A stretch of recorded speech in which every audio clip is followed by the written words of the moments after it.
আলাইকুম। আজকে আছি আমরা গাইবান্ধা জেলার একটি অনেক পুরাতন নদীর ঘাট। এটা নাম বালাসী ঘাট। এটা যতদূর সম্ভব ব্রহ্মপুত্র নদ।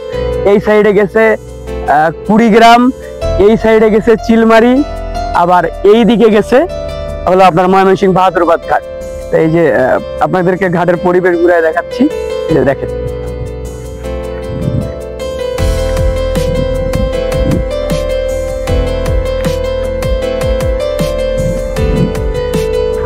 এখানে মোটামুটি ভাবে বিনোদন কেন্দ্র, নৌকাগুলোতে মানুষ এসে পিকনিক করে, ঘুরতে বের হয়।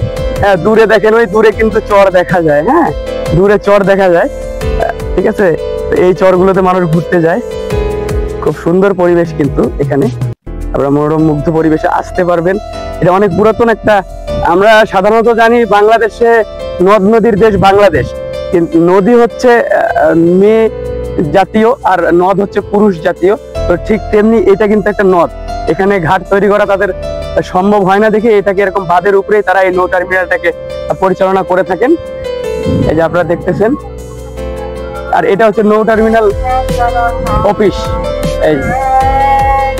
এইখান থেকে কিন্তু ফেরিতে মানুষ উঠে থাকে সাধারণত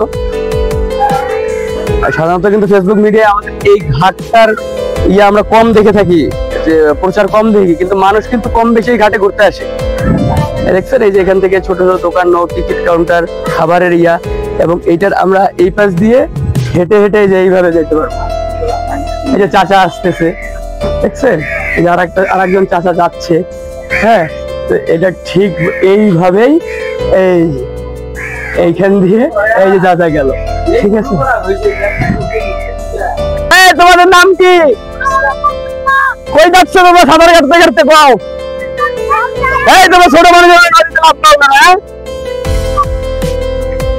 এই যে নৌকাগুলো এইভাবে নৌকা সারি সারি ভাবে দাঁড়ানো থাকে ঘাটে, এবং আস্তে আস্তে মানুষ এখানে আসে।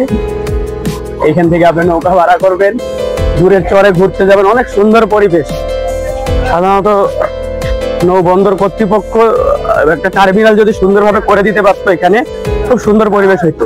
প্রাচীন আমলে কিন্তু এই ঘাটে ট্রেন আসতো, এখান থেকে লাইনের মাধ্যমে ফেরি বোর্ডে ট্রেন আসতো, ঠিক আছে। তো এই জন্যই প্রতিবেদন একটা দেওয়া দরকার ছিল অনেক আগে, দেইনি, আজকে আসলাম।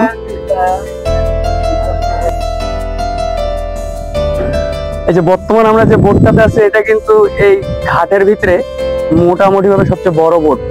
এই যে দেখেন, এই বোটটাতে কিন্তু বালু উবানো হয়। উবানো বুঝেন? মানে বহন করা হয়। দেখছেন, আমরা সাধারণত রাস্তাঘাটে দিয়ে গেলে বালু বহন করে, নদী পথেও কিন্তু বালু বহন হয়। এই যে দেখেন, এরা যারা এই বোটে থাকে তাদের এই যে এটা হলো ঘর বাড়ির পরিবেশ। দেখছেন কি সুন্দর? এই যে দেখেন, ওরা হাঁটতেছে। হ্যাঁ, দেখেন, এরকম পরিবেশে আসলে যাইতে চাবেন না। আমি তো আসি আটকা পড়ে গেছি, কিন্তু বাধ্য করতে যাওয়া লাগে। দেখছেন কত সুন্দর পরিবেশ। এই যে একটা ভাই গোসল করতেছে, দেখেন। এই যে আরো 3টা ভাই বসে আছে, দেখছেন। এই যে দেখছেন, খুব সুন্দর পরিবেশ।